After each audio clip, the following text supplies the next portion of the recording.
Well, here we are, Donington Park, the final round of the inaugural GB4 Championship, and I think, Piers, we're going to see some excellent racing this weekend. We've already had drama.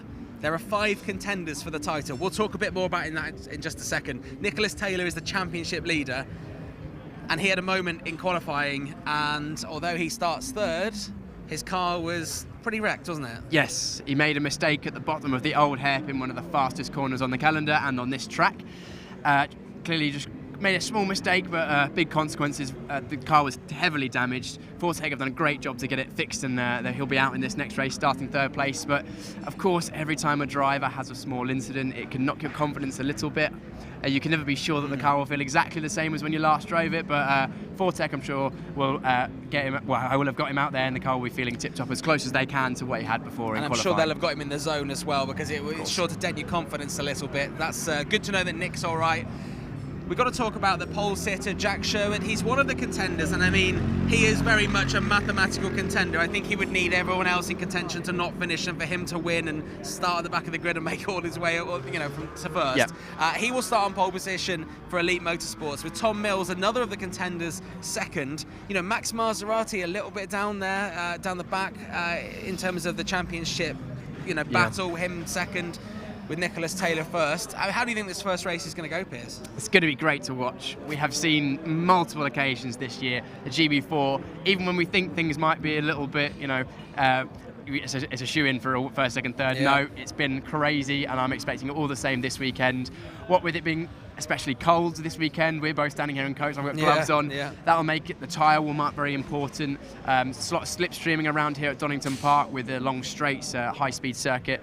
And there's a bit of a jumbled up grid because we've got, of course, Sherwood on pole. He's done excellently. Nicholas Taylor now starting third. Tom Mills in second. But also our championship person second in the championship, Max Maserati, unfortunately down in 10th position. Yeah. So very disappointing for him. He'll be hoping to make positions and move forward in the races, and I'd like to see that because they're the two that are realistically in the hunt for the championship this weekend. They are indeed. I sat down with them. We're going to see more tomorrow ahead of the last 2 races of the year.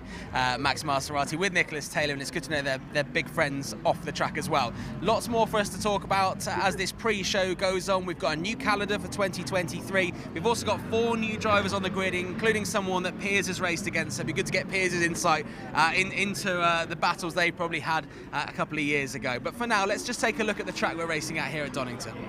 Well, where are we headed then this weekend? But of course, Donington Park, set in the Derbyshire-Leicestershire border up in the Midlands of England. A fantastic racetrack that the drivers do definitely love because of its high-speed commitment. The circuit, roughly 4 kilometres in length, requires bravery all the way around. Built back in 1931, it closed briefly before it reopened in 1977. And then in the early 80s, they added in the Grand Prix Loop, a fantastic track full of high-speed commitment and plenty of overtaking opportunities as well across the 2.5-mile circuit. When you account for corners like Redgate, of course the old hairpin up towards McLean's and Coppice, down towards the Melbourne hairpin, there are so many overtaking opportunities around here and so much bravery required around a lot of the blind entry corners. It really is a great track.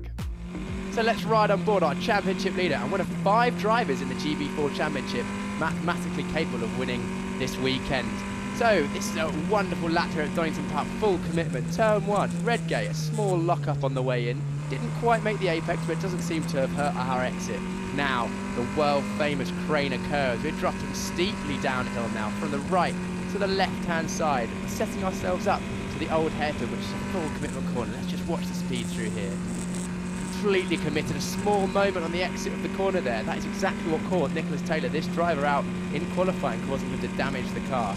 Now we have McLean's and Coppice, both blind. First one here, off camber at the apex, using all of the road at the exit. And then once, as you can see here, completely blind, sending it in over the curb, opening up. The corner continues to turn right and right and right, right up until the exit of the corner.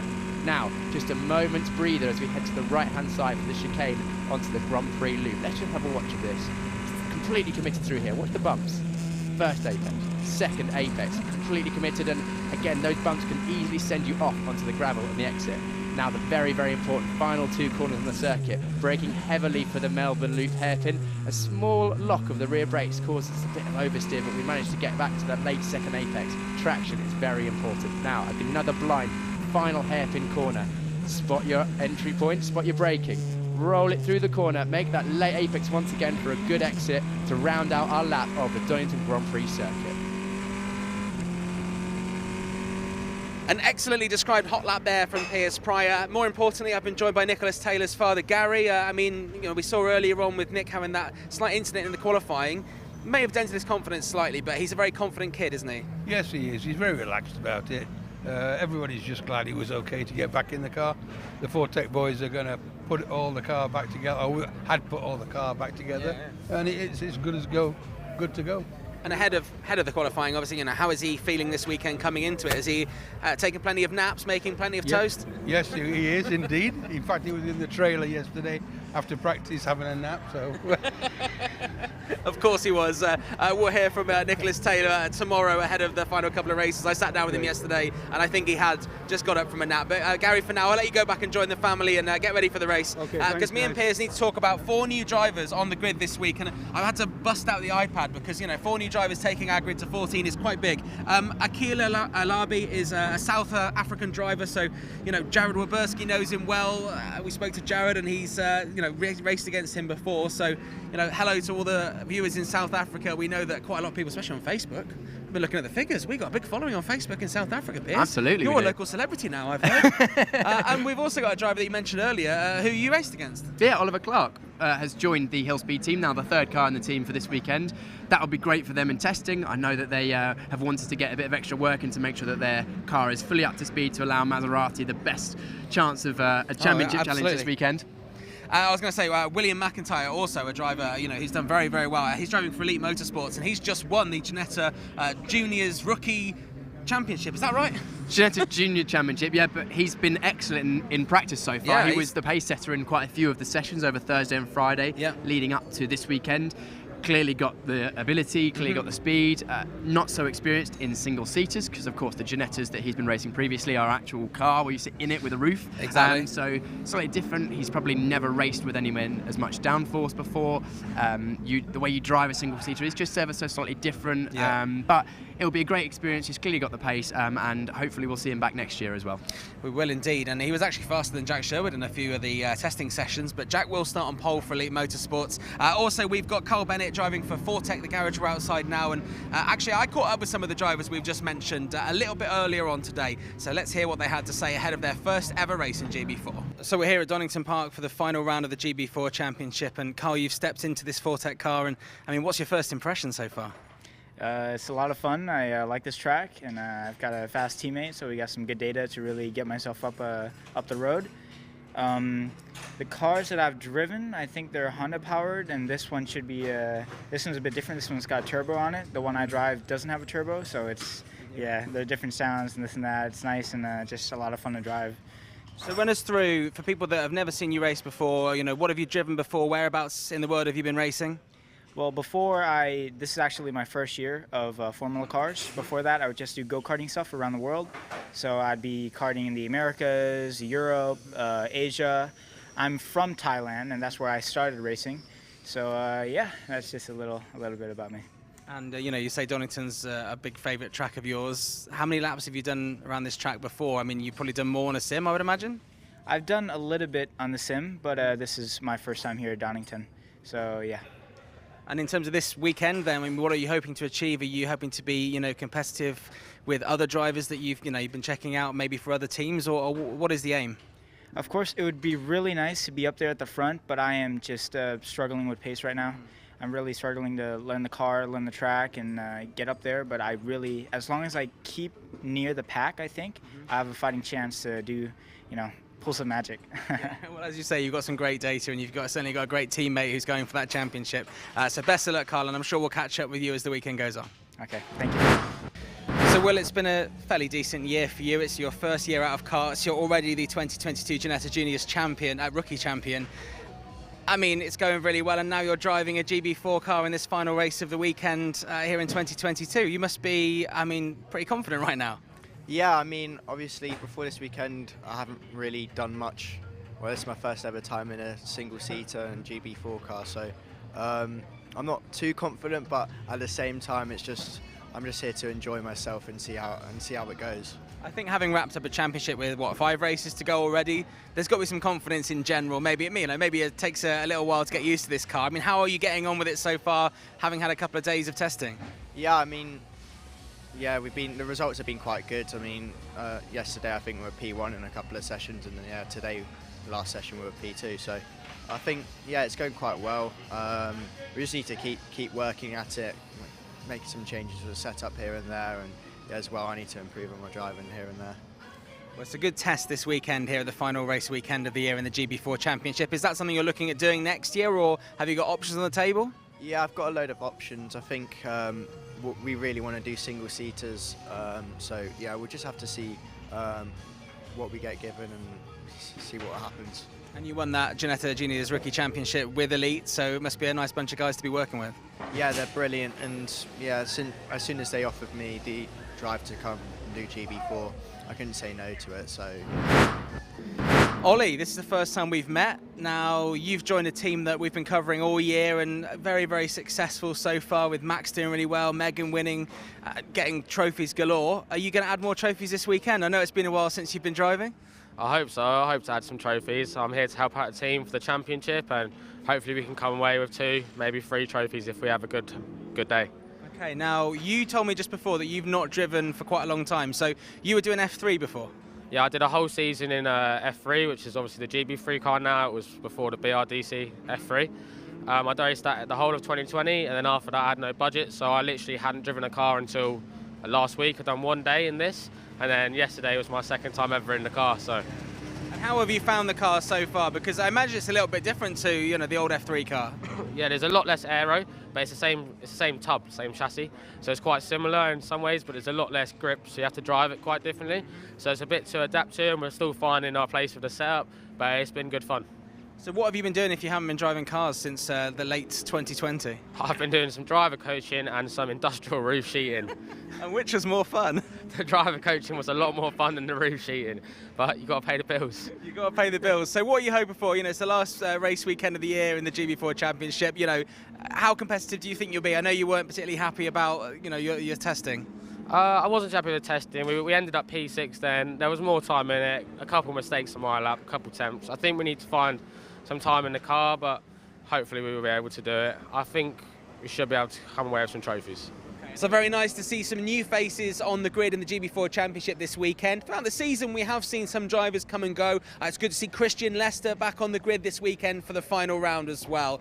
So the race is coming up very, very soon. But first of all, let's take a look at what happened last time out. We were down in Kent for 3 more exciting races in the GB4 Championship at Brands Hatch, including 1 race where most of the race was taken up with a safety car, and then we had 3 or 4 amazing laps of racing.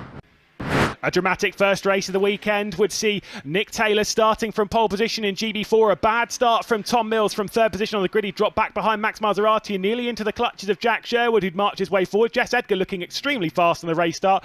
Jarrell Bursky nearly taken over the race lead. Big moment for Tom Mills, going wide through Sheen Curve. He'd bring it back on the road just ahead of the number 78 Elite Motorsports car of Jack Sherwood. And Nick Taylor was leading the way before a little bit of rain came down, and unfortunately he was caught out from it coming through the first corner at Paddock Hill into the barrier. A couple of moments from those behind, but a big one for Nick Taylor, your championship leader, into the barrier and out of the race, and his main championship rival would come through to take 4th. The battle was back on after a prolonged safety car. Jarrell Bursky holding on to the race lead, but Jack Sherwood was on the charge trying to split apart the Kevin Mills racing cars. He was looking to the inside, took over the race lead with a super move around the outside of Graham Hill. Jarrell Bursky sent it straight back into the inside, trying to grab over the race lead. Big moment for Jack Sherwood, went out wide. It would delay him on the run up towards Hawthorns, and that would be Tom Mills taking over the race lead ahead of Jack Sherwood and Jarrell Bursky. Tom Mills' first win in GB4. The second race of the weekend would see Nick Taylor starting from pole position. A bad start though for Logan Hannah in the background, a stall on the grid. She dropped to the rear of the field. Jarrell Bursky straight on the attack going through the first corner, but he'd have to look backwards into his mirrors because Tom Mills was on the charge. He'd get around the outside. The 2 teammates for Kevin Mills Racing would make a little bit of contact in the middle of the corner and a big bit of contact on the exit. That would give Tom Mills a front puncture on the the car, and unfortunately he would drop right back nearly into the side there of Max Maserati. He'd get around the outside, as same with Jack Sherwood. Maserati, though, was struggling with issues through the race, getting dropped backwards. A great move from Chloe Grant. Now another great one from Jess Edgar, both down the inside, getting through some of the corners. Logan Hannah, though, the bravest of them all to get to the inside of Max Maserati, coming up through Sheen Curve. That takes an awful lot of bravery. Unfortunately, this, though, a bit of a mistake for Logan Hannah late in the race. She'd got her way up in the 6th position, but that would be very costly indeed, into the barrier as well and out of the race. Nick Taylor, wow, I mean, what can you say about him after the issues yesterday? He bounced back with aplomb and comes across the line to take his 9th victory in GB4 ahead of Weberski. Reverse grid time in GB4. Logan Hannah with an issue on the race start from 3rd position, and she'd drop right the way back after a stall on the race start. However, her teammates trying to hang on to the race lead. Jess Edgar was trying to get around the outside of Chloe Grant, but Chloe Grant would hang on before Jack Sherwood would march his way past, coming up towards Surtees down the inside. Wasn't able to get through on this occasion, but up towards Hawthorns would finally take over the race lead.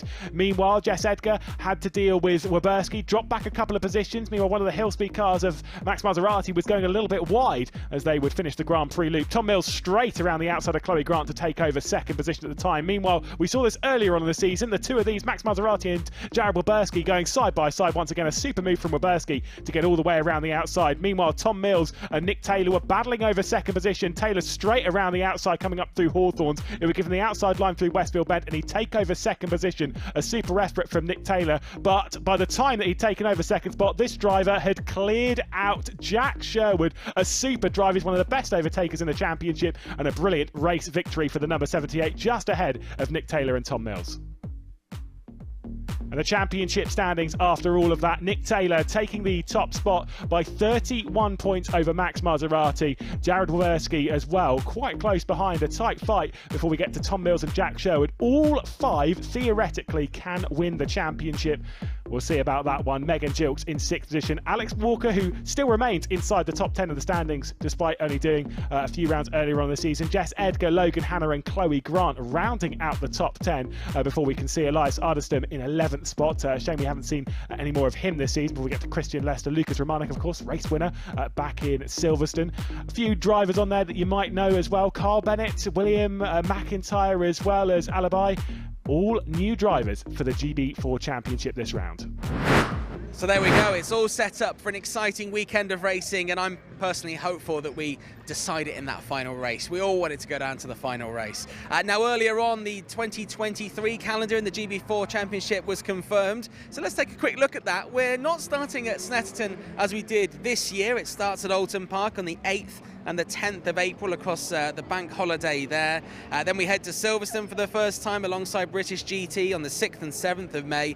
Then just a standalone GB4 Championship race, the next one, the second bank holiday in May on the 27th and the 28th here at Donington Park.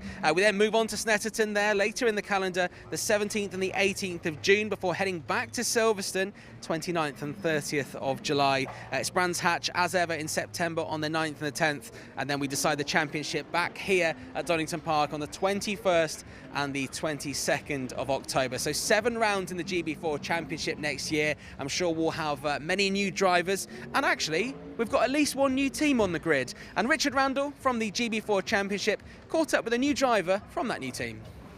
Well, it's looking good here for the 2023 GB4 Championship. We have a new driver and a new team to announce. Liam McNeely joining with Fox Motorsport.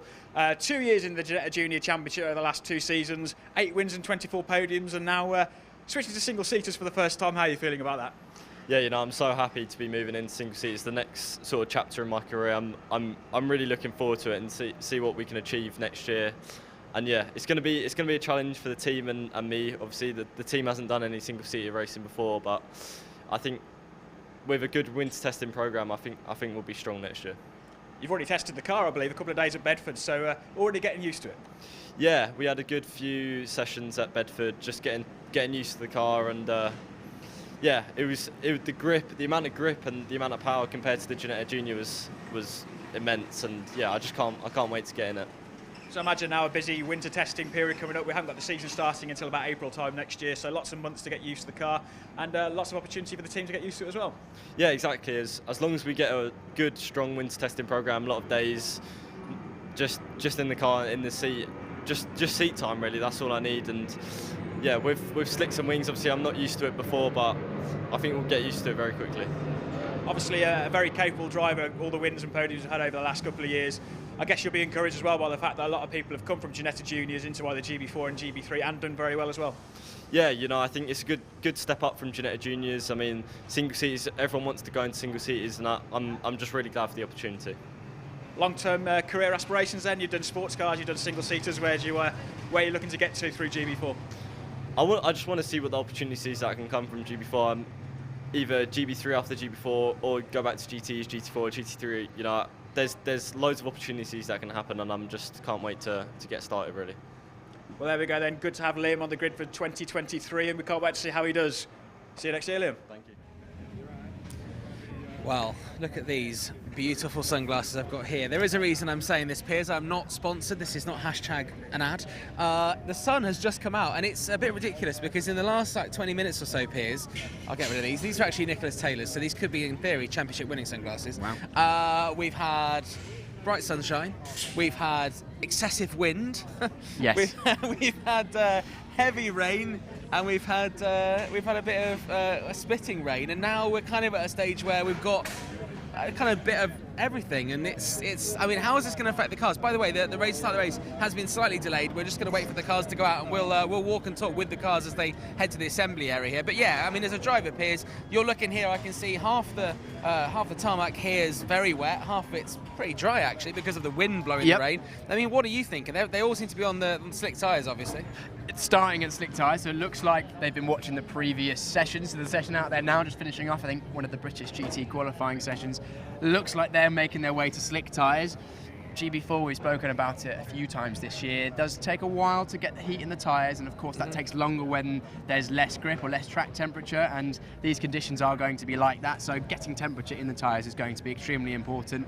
Also potentially a drying line out there with the cars currently on circuit going round, and of course drying the racing line, which makes overtaking that much more difficult. And also at the start, when it's 2-3 wide, you want to be on the dry part of the circuit, but sometimes you don't have that option. So we'll be interested to see how that goes.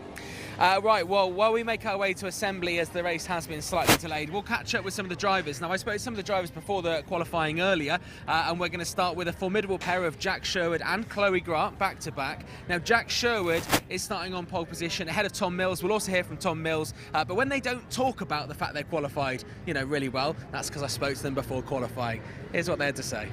Now, Jack, you are on the graphic on the MSV and the GB4 website's social media pages, one of the 5 contenders. I don't think I need to tell you that it's a very unlikely chance that you will be the champion this weekend. I think you're aware of that? Yeah, I would have liked to have been challenging for the title, but I think even to be 5th is quite an achievement. We didn't have the best start to the year. Definitely, we had three DNFs, I think, or 3 bad finishes due to contact. So, that is still a mistake from me, but no, I think I'm really proud of the team and how much we've progressed and been able to get to this 5th. So, it's definitely a positive, and I'm just looking forward to the weekend. Not really any pressure on me. I'm sure the guys up and down the grid who are 1st to 4th are feeling a bit, on edge, as they rightly should, because it's a championship, it's a big thing. But no, I'm just looking forward to going forward in the races and doing the best I can this weekend. There's no pressure, and I'm just really trying to have a bit of fun. It's always nice to have a good last round, and it keeps you motivated through the winter. So that'll be the main aim for us this weekend. Now, you started the year with a teammate, then you contested, maybe 3 rounds without a teammate, and now you have another teammate who's a quick driver as well. I mean, have you guys raced before? So me and Will, we raced in the Ginetta Winter Series at the start of 2021. End of 2021, sorry.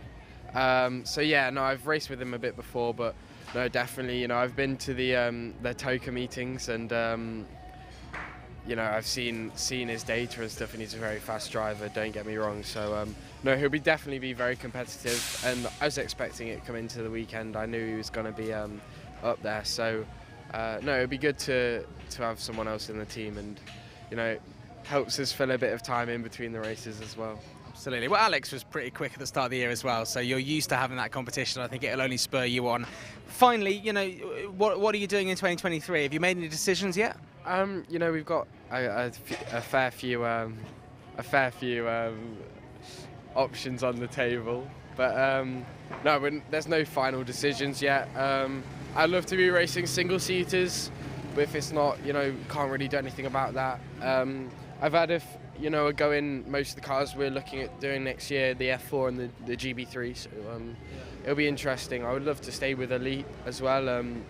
The team are a great team and I get on with them really well. It's like a second family to me, so I would love to stay with Elite, but even if, you know, sometimes things have to come to an end, and if I have to move on, then, you know, that so be it. But no definite things yet, but we've got a few options on the table, which is always a nice thing going into the winter break. So Chloe, here we are. It only seems like 10 minutes ago we were chatting here at Donington before the season started. We're back at Donington for the final round of the championship. How would you look back and review the GB4 Championship? GB4 has been absolutely amazing. I mean, for me it's a dream come true, the fact that I'm, you know, racing in a Formula car in F4. You know, I always kind of looked at British F4 and I was like, that looks so cool, but then you look at the cost of it, and I think it was so disappointing knowing that I couldn't do, you know, my dream and, you know, a goal that I intended to achieve. So the fact that Jonathan Palmer and MSV have come up with this, it's been absolutely amazing. You know, motorsport's always going to be expensive, but this is a cheaper alternative, and I've lived a dream that's been absolutely incredible, and we'll see what's next for me in the future. As much as the season probably hasn't gone for you how you would have hoped, but it's a big step up from what you've done before, it has opened doors. You've got something rather special coming up in November. Yeah, so I'll be in Maranello in November competing for the girls on track, so that the prize would be racing Italian F4 next year and become a part of the Ferrari Driver Academy. So, you know, it's an incredible opportunity, and, you know, I'm in it to win it. I'm going to give it my absolute all, and what's meant to be will be.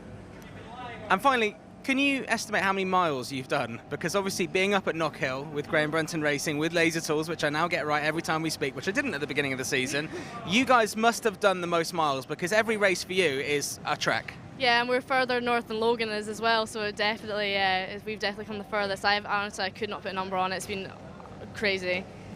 Okay, but it's all worth it. Yeah, 100%. We'd do it all over again. Okay, Chloe, well, if this is the last time we speak this weekend, best of luck this weekend, best of luck in Maranello, and we'll look forward to seeing what comes next. Thank you. Well, Piers, I've had to get Nick Taylor's sunglasses back out because the sun has come back out here. It's it keeps changing. I've just with Jared Waberski's dad, Garth Waberski, and he's been saying, you know, like, you don't need this on a titled decider, you know, the threat of rain, this extreme wind that we had here at the top of the Melbourne hairpin, and it's just going off, isn't it? Yep, it's still 5 people. Let's cross the road over here. Still 5 people in the hunt for the championship, of course. It's fallen in between the GB3 race and the 4 race coming up. It's a bit changeable conditions. It looks like everyone has committed to slick tyres, and it should be a dry race. However, as we mentioned a moment ago, could make things more interesting than potentially they were before. Yeah, and I mean, it's not been great for hill speed. We can see Nick Jilks and Brent Jilks, Megan and Nick's dad are around here, and, you know, Megan's right at the back. I believe she's is that 9th place? No, 7th place.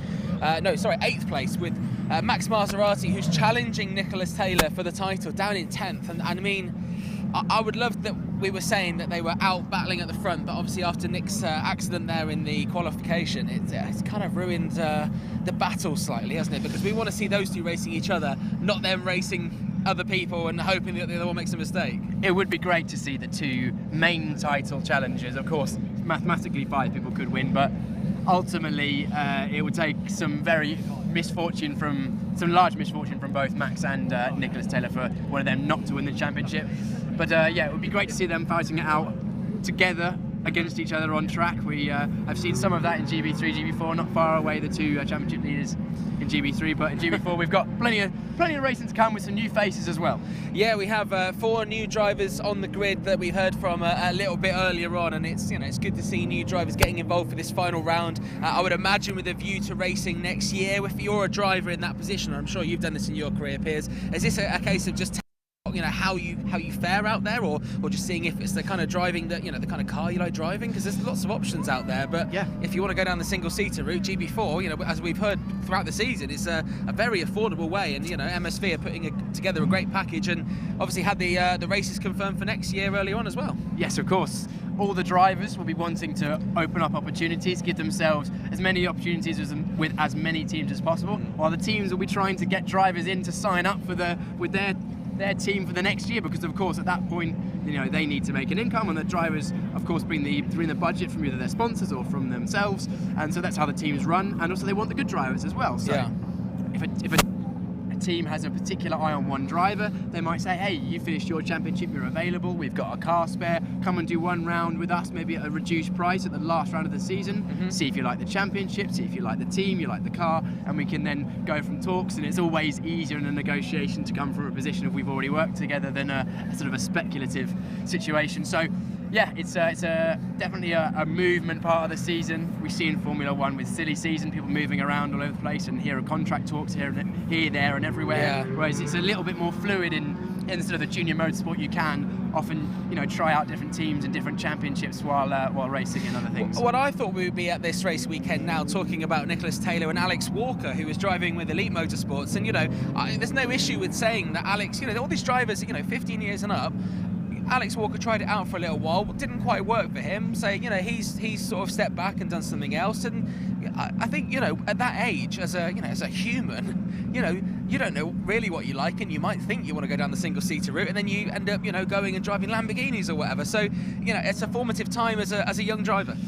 Yeah, these championships, especially entry-level single-seater championships such as GB4, which is sort of seen as one of the first steps out of karting if you want to progress your motor racing career in cars, and that's what this championship is providing. But it's also an opportunity for you to learn as a driver and develop. We've mentioned this many times this year, that the drivers are driving around some of the best circuits in the UK, you know, and the world, with Silverstone Grand Prix circuit. The GB3 are going to visit Spa and Zandvoort next year as well, while also being at such great circuits like Donington here and Brands Hatch and all the other circuits as well. Yeah, well, they are world famous, you know, world famous tracks that you mentioned and people have heard of and have probably raced on sims. Let's quickly touch on Nicholas Taylor then. You know, he's got the lead in the championship against Max Maserati, but let's look at them as drivers. You know, Nick is, I mean, like 4, maybe 5 years younger than Max, and in terms of his experience, this is his first year driving cars around a track, because other than that, he's just done sim racing, which, looking at Max, who you raced against a couple of years ago, I mean, you know, the experience level is completely different. So there's no sort of straight path, is there? No, that's the wonder and beauty of our sport, motorsport, is that you have different opportunities left, right and centre. Max raced in what is now GB3 a few years ago. He's now in GB4, got a bit more car racing experience, but you can also go from sim racing. Let me hold you there, Emily. So, Emily Mills, who you work with your brother Tom quite a lot, all the time. How do you think he's been going? He's had some good pace here, and obviously starting second, he's got a good chance of winning. I mean, yeah, he's improved a lot this year. His driving style has come on like leaps and bounds, considering how much driving he's actually done in his career. I just hope we have a good weekend this weekend, just so he can show what he can actually do in a car, because this whole year has been a bit up and down. So hopefully he does all right. Okay, I mean, we've seen Jared also, you know, being very competitive as well for your dad's team as well. So that must have helped, Tom, because when you've got someone so competitive within the same team, there's, you know, extra impetus. Yeah, they push each other on so much, especially like qualifying today. If they'd carried on, I think we would have had a 1-2 for the team, to be honest, after how the testing had gone. But oh well, we'll see what happens in the race. They're both really good drivers, and they push each other on a lot. So. Yeah, indeed. Emily, thank you very much. We'll let you get on. Emily Mills there, the sister of Tom Mills, daughter of Kevin Mills. And, we've actually got a little chat with Tom. So let's take a look at that before we go to racing. So, Tom, you come into this as one of the 5 contenders for the championship ahead of the first race of the weekend. Currently in 4th place, behind Jared. How are you feeling? Because, you know, I don't think you'll mind me saying it's an outside chance that you'll be the champion. Yeah, I'm not really thinking about the championship. I think I'd need a miracle. I'd need probably all 3 of them to non-finish in more than one of the races at the weekend. So I'm pretty certain that I won't be the champion this year, which is fine, but mainly focused on the team's championship. And me and Jared have got a good chance of hopefully wrapping that up. We're only 5 points behind the lead, so still all to play for. It's really close between Hill Speed, us and Fortec. So yeah, that's the aim for this weekend. Now, obviously, you've got the added pressure of racing for your dad, and, you know, it's a family affair with Emily here as well. You know, have you had any advice from your dad about the sort of, you know, just don't race Jared too hard and make sure we finish? Yeah, he had a few words after the race 2 at Brands. So, yeah, we're fine. but it was just those things happen. So yeah, we got told race fairly, race cleanly. Both of us are outsiders really. I think it's only really Max and Nick that have got a chance at the championship, so we're focused on gathering good points for that. But also we've got chances of good results this weekend. We've been fast all through testing, and the other two have got the pressure of the championship on them. That possibly in wheel-to-wheel situations they might back out. So there's good opportunities for me and Jared to get great results, and then that will help the team championship as well. And I think Kevin Mills Racing is a lovely family team. I was chatting to Jared and he was saying that he loves the fact it's a small team. It's, you know, he's always back home in South Africa. And hello to the people watching in South Africa, by the way. We're told that there's a lot, when they look at the analytics, there's a lot of people watching in South Africa, and they're obviously will be watching for Jared, and also Akil in this race as well, who we heard from a little bit earlier on. Now, there's going to be 2 green flag laps in this race, Piers. Can you just explain why that would be? So the stewards, the race director, decided to give all the drivers 2 warm-up laps instead of just the 1. This is because the track conditions and the circuit conditions have changed since they were last out on the circuit for qualifying this morning. So it gives the drivers just an extra opportunity to see if there are any damp parts of the circuit, how damp they are, how much grip they're going to have, and also give them a chance to think about a bit more what's going to happen at the start. Because obviously if you're going into a circuit blind on the first lap side by side with other drivers and you're not quite sure where the damper parts are, it could lead to some crashes, and it's mainly for safety in that regard. And also, Piers, it gives you an extra chance to get to our commentary box, which we've explained is quite a huge distance. You're okay for now, we're not quite ready to go there yet, but we can see all the teams rushing off here. You can see it behind us, people running past. And obviously everyone's got the wet tyres here, and that would have been, I guess, in case there's a huge downpour just before the race. Yes, the wet tyres are ready to go in case there was another downpour. Luckily, as we can see in the background, it looks all right. Blue skies from now. It looks all right. If they were ready to go, they would be all good, and you're ready to go now because we've got to go for the race. Lewis McGlade will talk you through it, and he'll be joined in around about 90 seconds as I see him running with Piers Pryor. Yeah, 90 seconds is not a bad time, but he'll certainly be running Piers Pryor over to the commentary booth. Cheers to John as well. Obviously, a slightly delayed race start here in GB4, and you can see we kind of pointed out in GB3 a bit earlier. Sun slightly setting, and that certainly is the case here in GB4. Perfect. As anyone who remembers back to the GB3 race at Spa will know of the setting sun as well. They'll be heading out onto the formation lap. Now, as was quite rightly pointed out there by John Jackson, they'll be having 2 green flag laps. They'll be able to run round twice, get an understanding of the grip of what's available to them before they actually get to the race. So it's a little bit safer. You can see a little bit of smoke coming off of Jared Boberski there, who has qualified in 6th position. And you can also take a look at Jack Sherwood, who's done such a brilliant job to have taken that pole position. I mean, really has been impressively strong in how much he's moved forward as a driver in the GB4 Championship, taking it as a first pole position for him. In fact, he's qualified in 3rd place a couple of times, but this is the highest that he's ever started. He's never started in the front row before in a start of a normal race, and you can see there, pole position. Tom Mills alongside after that victory at Brands Hatch, and what can he achieve from 2nd place? Is there going to be another victory on the cards? Nicholas Taylor, of course, championship leader, will start from 3rd spot after that issue in the qualifying session. Jack Sherwood starting from 4th position. Alibali starts from 5th place, as it was Will McIntyre, by the way, was supposed to start in 4th. Jared Boberski will start in 6th place. Oliver Clark and Megan Gilks start 7th and 8th. Megan Gilks having a couple of issues in qualifying. Oliver Clark getting used to the car. Hill speed 7th and 8th, their highest 2 drivers, because Max Maserati, where you got to wait until the 5th row of the grid to see him, he started from 10th place, just behind Logan Hanna, who's actually had a really good string of qualifyings, and unfortunately 9th drops her right down the order, which is a bit of a shame because she's really been learning this car quite well. Jess Edgar, I caught up with her a couple of times in the paddock, saying that she's feeling pretty confident of this. She's had some great race pace, especially back in Brands Hatch. Chloe Grant will start from 12th position, as we've got an issue for Jack Sherwood. An issue for Jack Sherwood straight away. We'll come back to that in a second. The final row of the grid with Carl Bennett along with Christian Lester in 14th position on the grid. But there is an issue for our pole sitter straight away. Jack Sherwood into the gravel. Now, where is that? I believe it's down in the Fogarty S, but I'm not necessarily sure. It could be out at Coppice. It is Coppice. You can see him in the background being pushed out by Marshall. That's an enormous shame for Jack Sherwood. Of course, to have taken your first pole position, to have looked so strong in that qualifying session, to have had so many really, really good results in the fairly recent past, and then to have had that moment, Jack Sherwood into the gravel trap on the first of the green flag laps. There he is, and literally Piers Pryor has just stepped into the commentary booth. As I've said that, the size of his eyes being like, what has just happened? That is a big. If I let you catch your breath just for a second, because it has been a fair run on a chilly day. Big advantage though for Tom Mills, who will now move up. Essentially, he'll start in the same spot, but he'll essentially start from pole position. Nick Taylor though moves up into second spot. Big drama. What happened? Talk me through it. We don't know. I haven't seen a replay. We've just seen him off at Coppice. I'm assuming he's tried to warm up his tyres and has gone. You can see we're going through Coppice now, and you can see there's definitely still some wet patches on the road. There is his car. Yeah, he's gone off at a strange angle, so he must have lost it. He must have lost the rear of the car. He's out of the car. That's it. Race over. Oh my goodness, what disappointment. Jack Sherwood. The reason they give them 2 warm-up laps is so that you can have and assess the conditions. We spoke about this with John, and unfortunately he's clearly gone through the rest of the circuit and gone, it's pretty dry, I'll just send it around here, try and get some temperature in my tyres, and unfortunately the grip was not where he thought it was, and that is bitterly disappointing. However, that gives everyone else an opportunity to move out 1 more space.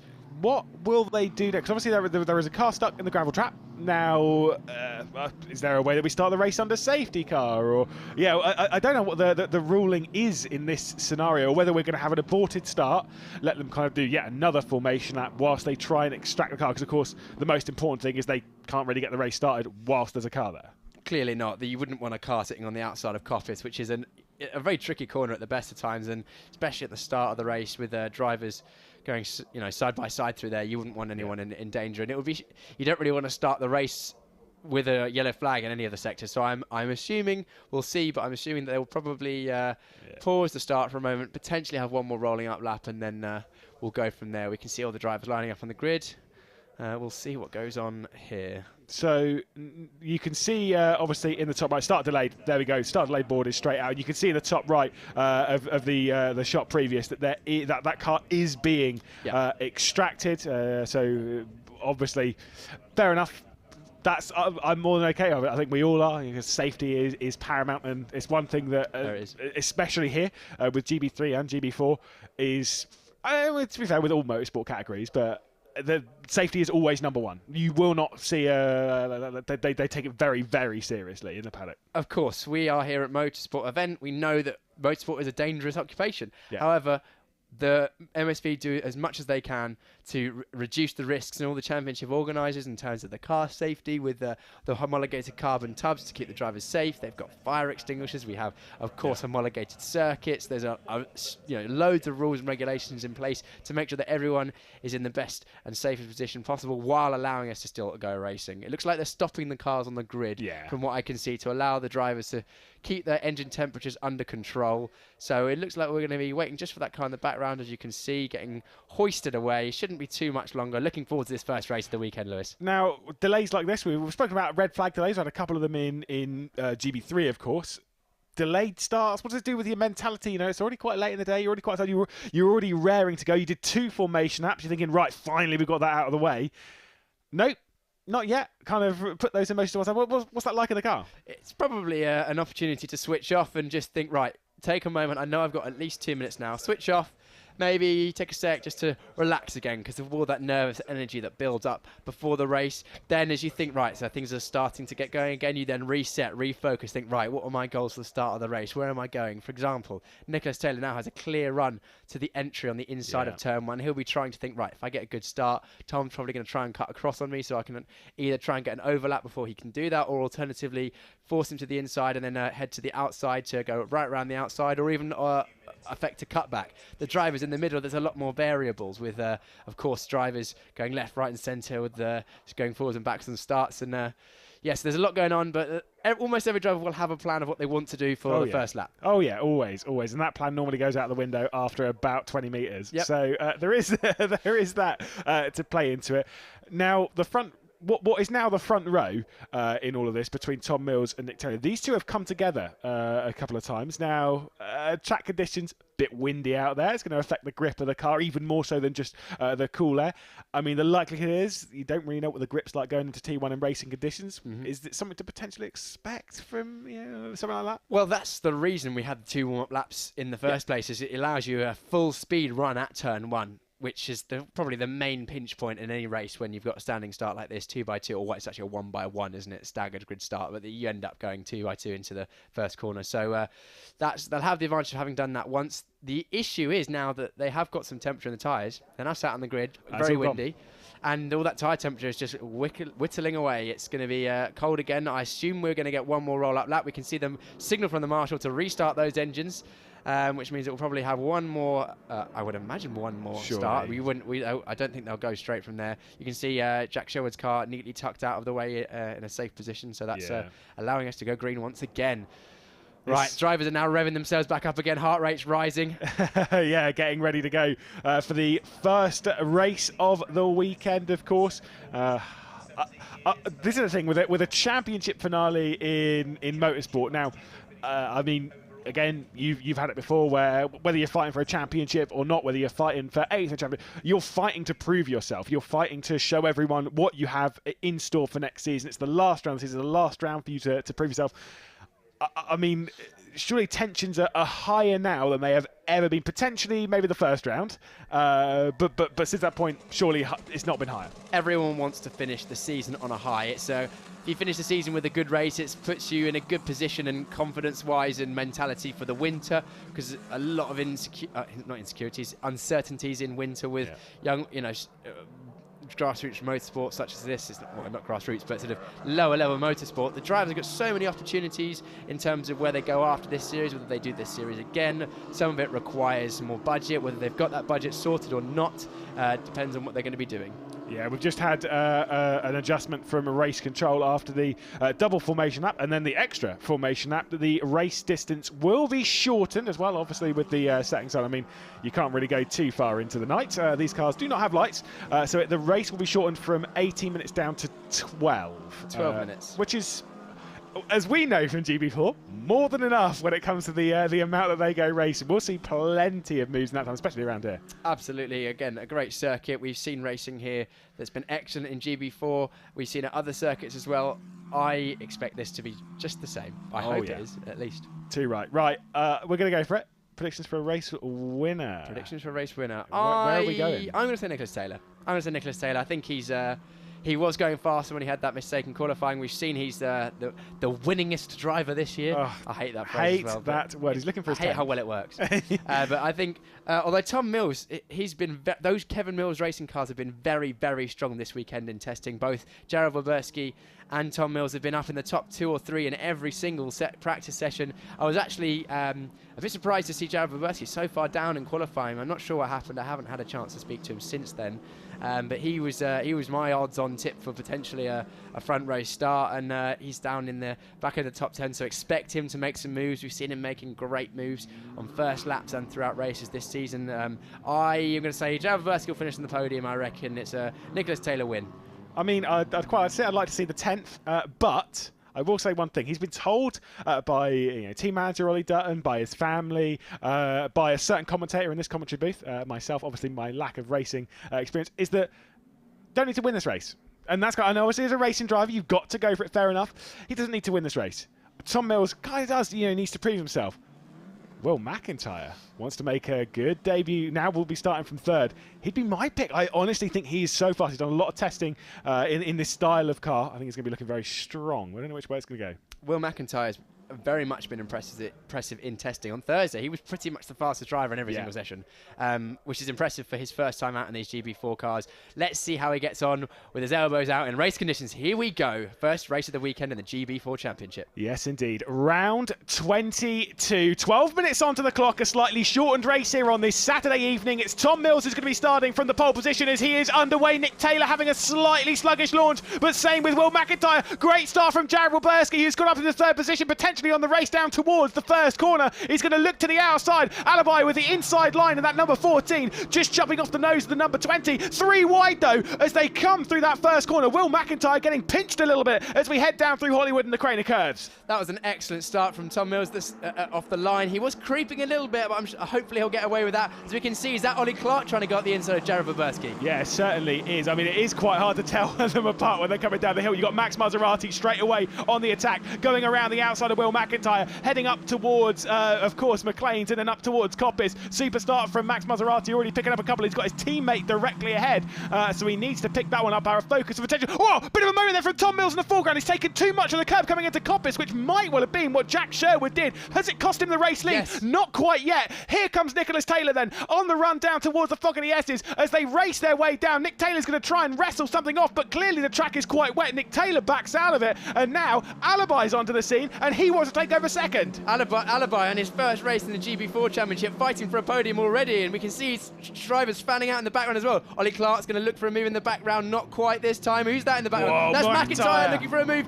Clips the back of Oliver Clark, and he'll get away with that just about, I think. Yeah, super effort to have sent that one in there, but not quite enough. Now Max Maserati's looking down the inside of his teammate. He's going to send that one in, coming into Goddard's. Ollie Clark, naturally, not in the championship fight. It's his teammate. Let him go. He's not part of your battle. Meanwhile, the two Graham Brunton racing cars going side by side in the background because Logan Hanna's trying to fend off her teammates in Chloe Grant.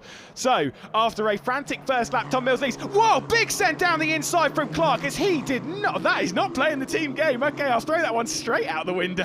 Clark sending it straight back on his teammate Maserati. Doesn't care that Maserati's fighting for a championship. He's out to show that he's still got the speed, having not been in a racing car for quite a while. And he was very quick back in 2020 in what was BRDC F3 is now GB3, and he's back in GB4 this weekend and loving being back on circuit. I spoke to him briefly at lunch. Who finished ahead of who in the championship? I believe Oliver definitely beat me in the championship. He finished in 8th. I don't remember where you finished. Not that high. Good.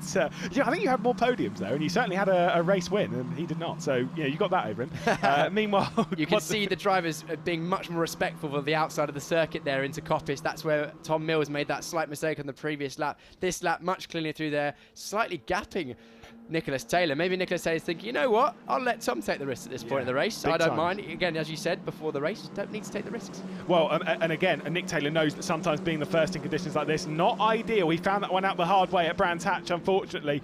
So second place, and again, second place will be more than good enough at the moment. Mills with the race lead and starting to pull back out once again, maybe taking a couple of extra risks here and there, trying to find the limit of the car and trying to extend it ever so slightly. Alibi doing a great job, but a big lock up there from him as he's under pressure from Jared Waberski. It's Alibi in that number 14 car that's run by Scorpio Motorsports, a new team for the GB4 Championship, and that might well cost him the podium spot because Waberski's got to the outside in that right-hand side, the number 20 yellow helmet of Kevin Mills Racing. He's gone around the outside, he's sent it in, and he's taken over third spot. Great stuff. That's a great move. I said, well, again, not always right, but this time I said expect to see Waberski making moves through this field, and he is already up into that third place position. So Kevin Mills Racing follows Fortec, follows Kevin Mills Racing, follows the new team, Scorpio, follows Hillspeed, follows Hillspeed. So we've got a mixture of teams up at the front. Big time, and loving it, absolutely loving it, loving the mix of colours. Here's a couple of Fortec cars battling it out, of course.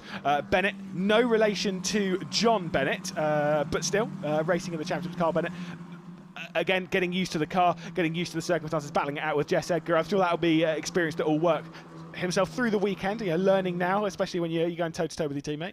Of course, they're all in this fight. The championship runners who have been with us all year want to end the season strong. A few new faces just trying to get themselves back in the car, or try different series, and maybe think about potentially joining this GB4 Championship next year, which would be great to see because we've seen how amazing this championship has been in terms of allowing drivers to develop, to grow. And I think back to Nicholas Taylor at the start of the year, fast but very, unpolished diamond. He, had issues with starts, he was making mistakes. By the middle of the end of the year, he's now in a position where he's comfortably leading the championship and hoping can potentially seal it with a race to go tomorrow if he continues the way he is going. Yeah, I think it's with Nick Taylor, especially early on, even up until halfway through the season, the general consensus was that, like I say, very rough diamond, someone that could be very, very special in the future. Just seeing how much he's really got to grips with the car race. And I said before this, he's had testing, sure, but racing, no. but it's the speed that he's learned. It's the understanding. And like I said, the race start there, attacking going into the fog at ES, and he backed out of it. Now, I genuinely think if we were talking of Nick Taylor from 6 months ago, he might have left his nose in there and tried something. Whereas now, the maturity's coming in, and it's coming in quickly, and he's learning that he doesn't need to fight for every single position. And that's what Max Maserati's done. That's why he's still in the championship fight, because he's not fought for everything, as that is going to be a long walk for Jack Sherwood. Shades of Hamilton at Spa, that. No cameraman behind him, though, just to stop and allow him to continue walking in a dramatic fashion, but still. Clearly disappointed. Ultimately, it's so difficult being the first car going round on the damp circuit on slick tyres, cold slick tyres. Again, no tyre warmers in this GB4 Championship. Wow, you can see how much curb they're taking through the fog as the S. They're brave. He was clearly just the first one to hit the wet stuff and pushed a bit too hard, and unfortunately that is the end of Jack Sherwood's race, which is really disappointing. Pole position, you know, he would have been absolutely chuffed with that, and unfortunately in this race he's not made the most of the opportunity. He'll be looking to go and make the best of the opportunity from a front row start tomorrow. Yeah, which is a bit of a shame, because he was looking to continue his streak of podiums. Now, he has Jack Sherwood had, or still has, the longest streak of podiums in GB4 at 5, which was a bit earlier on, which then unfortunately ended in a retirement. This time he had a podium in all 3 of the races back in Brands Hatch. Was looking to continue that trend on here and potentially go for 6 in a row. Whoa, big moment from Ollie Clark, straight over in front of Will Mcintyre as well as Max Maserati. That was a big moment from Ollie Clark, just running too deep into Redgate, out onto the curb, and it just sent that car up into the moon. And now that's Megan Gilks straight down the inside, coming into the old hairpin of her teammate. So one teammate makes a mistake ahead, and the other teammate then gets through. Yeah, Ollie Clark just going slightly too wide there and getting on the wet green tarmac on the exit of Redgate at the first corner, and that dragged him off. And unfortunately nearly rolled the car. Let's have a quick look at that again, we can. It kind of dug in there a little bit on the wet grass, didn't it? Talk us through it. So he sends it in. He's got a bit of understeer. You can see him with his arms crossed at this apex there. And then once he was off, there was no stopping him, and that big piece of grass throwing him in the air. Great avoiding action by is that Mcintyre in the Elite Motorsports car, and also that could have been bad for Maserati's championship hopes if he'd have collected him there. And there is Sherwood taking a helmet on. The classic, I don't want to be spoken to right now. Or alternatively, it's cold. I mean, it is freezing out there. You know, I'll give you that. I'll give you that. Yeah, no, I'll be walking back to the car definitely in my jumper and the coat as well. Yeah. So that was just following the Elite Motorsport car of Mcintyre there. He's, as we mentioned before, been very, very quick in testing. So he's clearly got the pace. He's had a sort of a slowish start, so potentially not quite making the progress he would wish, but he's getting onto the back of the 2 hill speed cars, starting with Max Maserati on this next lap. Look at that, fastest lap of the race has just been set by Nicholas Taylor, so he's starting to close back in. He's just set a 30.8.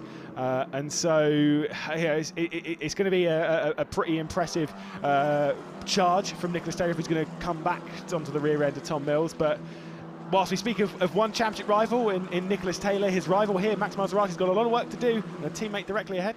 Yes, teammate directly ahead. I wonder if there's any potential team orders in play. Do you reckon that Nick Jokes? Do you reckon that Megan Jokes would even consider letting Max through to help him in the championship fight? To be honest, I actually think yes.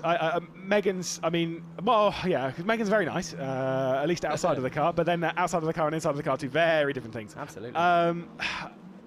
I kind of think she would take one for the team on that one. But then team orders, I know we've got pit boards and whatever, but it's a very slow level of communication. You kind of like, you show the board and then think, right, well, you kind of, whoa, big moment there for Maserati, and this might be McIntyre's driver, so it might be kind of irrelevant if Maserati doesn't hang on to this position. It's 6th at the moment. McIntyre straight down the inside. He sent it in coming into the hairpin at the Melbourne Loop. Sent it in maybe a little bit too deep, Maserati, with the up and under, but it is going to work out. The left-hand side of the Elite Motorsport switches over to the right. It's 18 versus 81. The 18 of McIntyre to the inside as we come down towards Goddard's. And, well, I think that almost nullifies it a little bit when it comes to team order questions, because if you're going to lose positions like that, it's a difficult scenario. Yeah, Jilks is not going to let 2 cars pass to help Max Maserati. No. If Maserati is pressuring her, she might make it a bit easy, but with this McIntyre Elite Motorsport black and yellow car in the way, it's unlikely that's going to come into play. Maserati will be doing all he can to get back past McIntyre, though, because he knows every position is closing up on at the championship points between himself and Nicholas Taylor, and giving him the best opportunity to take the championship at least to the final race on Sunday, the reverse grid. Speaking of Nick Taylor, Tom Mills just set a personal best at a 30.894. Nick Taylor's just done a 30.3, has just gone 6/10 faster on the previous lap. He's flying right now. It'll be pretty close, but it should be 2 laps, or one. Might be on one lap left to go after this. It'll be pretty tight. We'll catch it as we cross the line. I'm pretty sure this is the penultimate lap and we're heading on to the last one. Nick Taylor's getting confident. Is that a bad thing right now? No, absolutely not. I think this is it. This is the maturity you were talking about. Nicholas Taylor could potentially push really hard at the start of the race when the conditions are slightly more unknown, whereas now he's had a few laps. He's thinking, right, I've got the pace advantage over these guys, or over Tom Mills at the front. But now he's taken a few laps. He's right, I know where the wet, damp patches are. I know where the dry patches are. And he's forcing a mistake out of Tom Mills. We saw Tom Mills locking up into Goddard's, the final corner there. And now he's applying the pressure, because it doesn't matter if you lead any laps during the race. As long as you lead over the line at the end, that's all that matters. Yeah, you only need to lead 1 lap to win a race. Nick Taylor, I mean, he did win here, of course, earlier in the season. He did take the opening race win of the Donington Park weekend, which was round 10 of the championship. There is the team watching on. Ollie Dutton probably listening to our annoying voices. He's heard them a few too many times. I mean, great character, and he's really taken Nick Taylor under his wing and was very supportive after the qualifying incident. Of course, the team's job not only is to provide a good car and a quick race car, but also to provide a nurturing and sort of growth atmosphere to allow the drivers, these young drivers, to grow as people and to grow as drivers, and to allow them space to make mistakes and say, hey, that's part of racing, that's part of your development, because ultimately they want to win. People want to win championships, but if you want to win championships for years coming forward, you need to learn as much as possible at the same time. Well, here we go then. Final few corners. Bit of a moment there coming into it from Mills. Does Taylor sniff an opportunity? He's had a great exit out of the fog. Yes, he's coming down into the Melbourne Loop. He looks down the inside, trying to distract the mirrors. Is it going to be too deep from Mills? Is it going to be the up and under from Nicholas Taylor? Mills looking for a second win in the GB4 Championship. Nick Taylor looking for a 10th win in that number 66. Looks to the inside, still trying to force that mistake. Mills has gone out a little bit too wide. He pulls it back in. Smart from Nick Taylor. He lifts out. Tom Mills comes across the line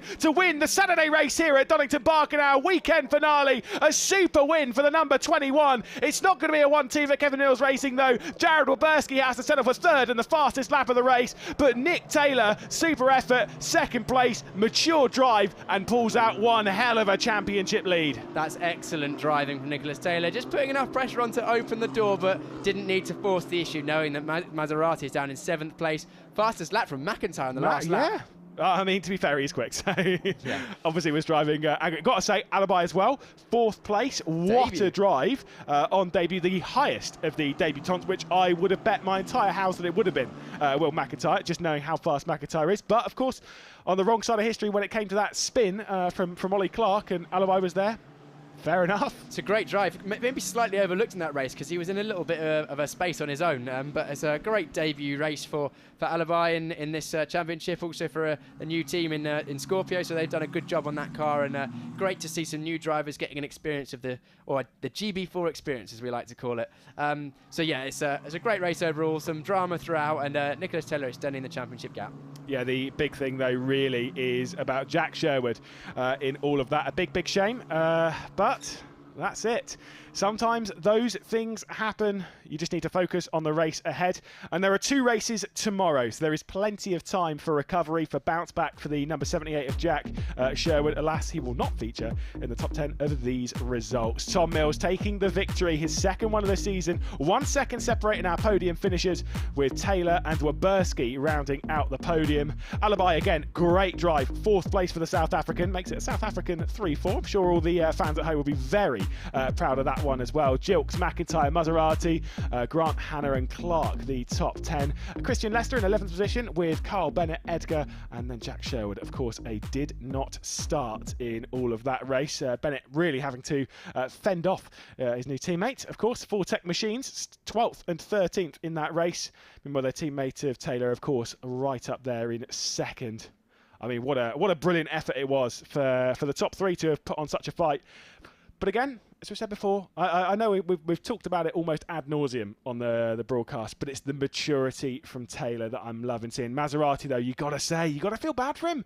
got super unlucky there, just with where Clark's spin was, directly ahead of him. I mean, had to lose that. I know Mcintyre obviously lost out as well. Maserati losing out through that to his teammate in Gilks. Mcintyre was then right there to come through. Obviously, tyres probably wouldn't have been in an ideal scenario. Had to really skip over on the right-hand side. I know it's racing. I know it's one of them things. But, you know, he's going to feel a little bit dejected as there's Tom Mills pulling into I was almost going to say a familiar spot, but again, it is only his second victory. He did have that big streak with no podiums between the second race of Alton Park and then the, I think it was the first race of Silverstone. No, it was the final race of Snetterton when he got back onto the podium. And then from that point, he's had quite a few podiums. This will be his 5th one in that little streak. And his 8th one of the season. He really is quite a talented driver. Waberski, who's been hoovering up podiums, makes this a 6th consecutive top 5 finish. And in those 6 top 5s, there'll be 5 podiums also. And I will say, this is one thing that I have noted in G3 and GB4 many a time. It's not just like the standard pleasantries from the drivers. They do all genuinely get along. There is a lot of banter between all of them. Some good, some bad. But they seem to all get along. They're all jovial out in the paddock. Obviously, as soon as you get behind the wheel of a race car, things change. And we'll catch up with our podiums finishers for the Saturday race because John Jackson is waiting for them. Here we go. Tom Mills just going through all the formalities of being a racing driver. When you win a race, you still have to make sure the car is looking good. You've got to put your helmet back. You've got to get your head support system there as well. And you've got to get on the Pirelli cap, as is tradition and is probably contractually obliged. Just let Tom Mills. Hey Tom, congratulations, a great victory, a great drive for you there. I mean, how was it out there for you? I mean, the conditions we saw with obviously the double green flags, tricky. Yeah, it was tricky. There was a few damp patches like through Cloppis where Jack went off on the warm lap. It was still damp on the outside, so the conventional racing line sort of went onto the wet patch. So I think if I wasn't leading, I would have been faster because I would have seen other people. But in those mixed conditions, when you're leading, you're always the first to all the wet patches. So as the race went on, I think it was tough for me to pick the best places to be on the track. But no, overall, I had it under control, so I'm happy. So it's really bad luck, obviously, for Jack to go off there, but you feel like if he had started the race, you still would have had a pretty good chance of getting ran in fairly quickly? I don't know, he's always fast in those conditions, so I think it would have been more of a race. I think the two of us, well, the 4 of us would have been right close together, so yeah, it's a shame he went off, but it is what it is. There we go. Well, a race win for you, Tom, and obviously Jared finishing 3rd, so great for your dad's team as well. So we'll let you go and celebrate with the family. I'll go and chat to Nicholas Taylor here.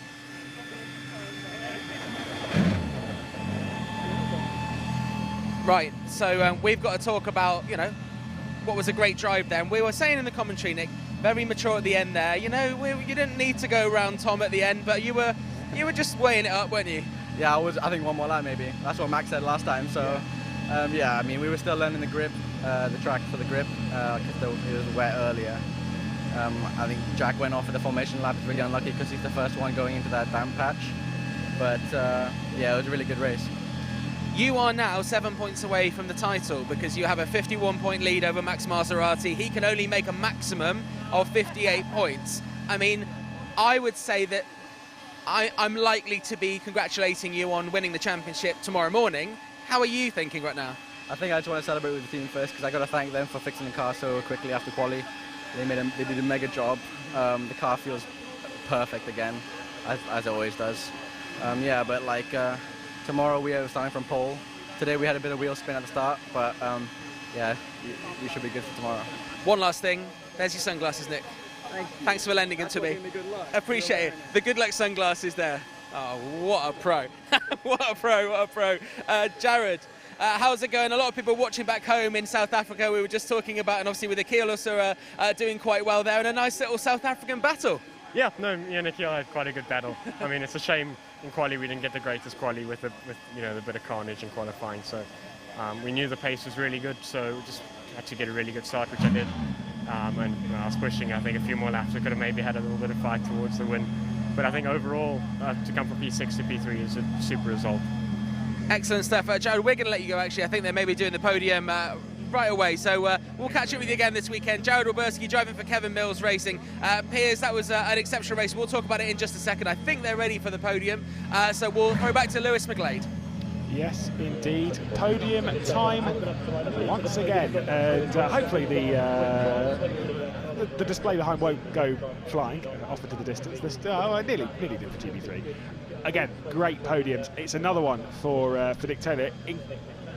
In the last 7 races, because obviously you got to include, unfortunately, Brands Hatch race 1. In the last 7 races, it's been 6 podiums, 4 of which have been race wins, 2 of which have been second.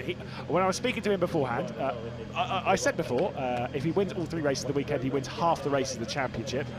That one's sorted now. I think his aim is genuinely to win 1 more, because then it's a nice round 10. But of course, there is one slightly bigger prize looming on the horizon, which, if our maths is correct, 7 points away from potentially sealing it. I mean, that'll all be decided essentially tomorrow morning, whether it'll be sorted then. I mean, I don't know what my point was there. I was going to say it'll all be decided tomorrow morning, whether it'll be sorted then or sorted later on in the evening. That is a stupid point, because it is literally just stating the obvious. So apologies for that one. Never said, always say never trust a commentator's maths, and that's why we're not the smartest in that science. Of course, Jared Wilburski taking up a podium. Like I said before, it's a 6th consecutive top 5 finish, and it's a 5th podium in 6 races for Wilburski. There is Nick Taylor taking to a 2nd place yet again, for only the 3rd time this season, actually, to be fair. And Tom Mills taking to the top step of the podium for the 2nd time this season, and for yet another podium, is 8th of the GB4 Championship. Started out in great form, kind of dropped off a little bit through the middle of the season, and as the season is coming to a close, Mills is showing exactly where his talent lies, and it is towards the front. Still within contention of the champion. Actually, I'm going to back out of that one, because I don't know if he's. I think he might have dropped out of title contention. Really, we're only talking about the top 2, but did come into the round as being a contender of some description, but. Still, we'll talk about that all tomorrow morning. Before that, we'll take a look at some highlights from that race. As they got ready to go racing, of course, Jack Sherwood had already had issues at this point on that formation lap, and unfortunately was not a part of the race start. And so Mills would take the lead down towards the first corner. It was a bit dicey in the mid-pack, because we had Alibi looking down the inside, Wilburski to the outside, a bit of 3 wide as well, as there'd be a touch of contact, Mcintyre being pushed out, and of course that was our championship rival of Max Maserati being squeezed off also. Mcintyre straight down the inside into the rear end of Ollie Clark, just ever so slightly coming through the hairpin. Just a slight brush though, nothing too major. Then there was this moment, watch Ollie Clark straight out wide up into the grass, and for a big spin it was Maserati who was sent over the grass along with Mcintyre. Race winner though coming out of the final corner was Tom Mills, Nick Taylor directly behind, and Jared Wilburski. It was super tight over the final lap, a bit of a lock up there from Tom Mills, and the opportunity was open for Mills to take a 2nd victory of the season. We'll head down to John Jackson. Crazy first GB4 race. We've caught up with Mcintyre. Your first experience of GB4. How would that go for you? Yeah, it was good. I mean, a lot to learn from. I mean, obviously, start wasn't brilliant, losing a couple of positions, but from then on, once everything sort of calmed down a bit, made up a couple of places, and yeah, overall it's a good experience. I mean, pace is obviously there, just need to sort out the basics. So, of course, you've got some experience in other series. How do these cars compare to what you've driven before? Well, compared to the Ginetta, it's obviously just so much quicker, a lot more grip, just downforce and everything. It's all completely new and different to me. So I just got to adapt to the best I possibly can this weekend, and just try and get used to the clutch and everything. And you're considering GB4 as an option for next year. Is that why you're here this weekend? Yeah, I think just mostly I want to sort of do single-seaters in the future, and as all the championships are finished now, and GB4 is quite a big one, and yeah, it seems to be a great championship. I can learn against some of the best drivers. Great, well done your first race. Good luck tomorrow. We'll see you out on track again, and hopefully a good weekend for you. Well, we're going to move on to another new driver now. Piers is, while you were chatting to Will there, I was grabbing Akio Alibi here, who we talked to about how he was racing Jared Wilburski. come in the middle here. Well, it's nice to meet you for the first time, and we were just talking to Jared about how you guys have raced before, and it was nice to see a bit of a battle out there in this race. Yeah, definitely. I mean, it's good to have history with Jared back at home racing and karting together. It's just nice to see him in another country racing against him. And as well, it's good to have a battle with him today. Unfortunately, he just had the better of me and got P3, but still happy with P3 debut. Was hoping for a podium, but we'll see what we can do tomorrow. I was about to say, you could have beat me to it. That's, you know, P4 on your debut. Has there been a lot that's gone sort of led to this position? How did you get here this weekend? What sort of things came together? So basically, obviously I done 2 years for Janetta Juniors, which has prepared me quite a bit for single seater. Obviously the racing in juniors are quite hectic, quite contact and stuff like that. I've done actually this week of test Thursday and Friday, and that's basically all I've done in single seater. So overall I don't think too bad, but I think a podium would be a little bit better. And you're thinking you can get a podium in the next couple of races coming up tomorrow? Definitely. I think if I just fix my last sector up, I should be there or thereabout. What's with the last sector? Talk to us about that. I'm just struggling with a little bit with the hairpin, so hopefully if we get that correct tomorrow, and we should be there. Should be there. Well, it'll be great to see you tomorrow. Well done today, and good luck tomorrow. Thank you so much. Plenty of time to work on that hairpin, I would imagine. Absolutely. That's something that you can go back and look at the video of and you know, and sort out. We can just see, by the way, Jack Sherwood's car just behind us being returned to Elite Motorsport, and there's not really much damage at all. There's a lot of stones on the front of that car, but you know, no other issues by the looks of it. No damage other than pride, I think. So yeah, it's bitterly disappointing for Jack Sherwood not to be able to make use of his pole position starting grid, because he worked so hard for that in qualifying. The whole of testing leads up to that point, and unfortunately just this time a small error on a damp circuit the first time out on the opening lap. We hadn't even done a racing lap yet, meant that he couldn't start the race. And these are all sort of things that these young drivers will be learning as they go through their career. They'll know to never make that mistake again, and that potentially the other drivers even around will think, oh, I remember that time that unfortunately Jack, they made that issue. And so these drivers are all learning from their experiences, from everyone around them. And the fact that we've got 3 races every weekend as well throughout the season means that there's so many different opportunities for the drivers to learn and develop, and especially at this young stage, potentially a lot of the drivers their first season in single seaters. Interesting that to get it off the low loader, and this gives you an idea of just how low the front spoiler is. They have to take it off just to get it off that slight incline, which, you know, obviously gives you that. I think we might be slightly in the way here. Do you want to move forward? We're gonna move forward here. I mean, I'm not sure we'll get anyone else there. We've got a bit of a conversation going on with Kevin Mills there. We're discussing stuff with Garth Wilburski, Jared Stad, but we'll leave it there. The next GB4 race is tomorrow morning, 11:11. We're going to start 11:11. Sorry, 11:30 for our coverage of the second. Oh no, I was right. I'm being told in my ear I wasn't right. I remembered it right. Right. 11:11. That's when our coverage will start, to be very, very precise tomorrow for the second race. So it'll be interesting to see if Akil will make up that hairpin and get that all together. That's when the race will start. So just make sure you're around just before 11. That's what I'll say. Just make sure you're there. But the next GB3 race is our next live broadcast. That's tomorrow morning, nice and early, 9:30, and we've still got 2 titles to be won. Nicholas Taylor 7 points away from the title now. Luke Browning, well, I mean, he could wrap it up in that race as well, Piers. So we could have 2 races where the title's decided, and then 2 reverse grid races where we're racing for the team's championship and just for people's pride and enjoyment, I guess. All to play for. Excellent stuff. We'll see you tomorrow morning at 9:30 for the next round of the GB3 Championship.